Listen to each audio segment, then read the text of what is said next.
natin for this season, Robbie D? Mapatunayan kaya niya ang kasabihang, save the best for last? Hello, I'm Kinarda. I'm 28 years old, taga Antipolo City.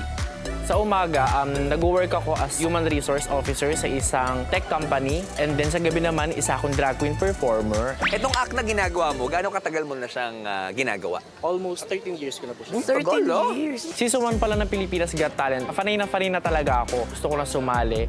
And then, nung napanood ko si Ate Angel Calalas na sumali ng Pilipinas Got Talent Season 2, nag-reach out ako sa kanya sa Facebook, nagpaturo ako kung paano mag-hula hoop, hanggang sa naging personal assistant niya ako sa mga racket niya. And then after noon, naisip ko na lagyan ng kakaibang element yung hula hoop para magkaroon ng ibang atake. Sobrang fulfilling kasi natutunan ko siya sa idol ko pa. And ngayon, ako naman yung sasalang sa audition sa Pilipinas Got Talent. So I hope na maging proud siya sa akin kapag napanood niya to.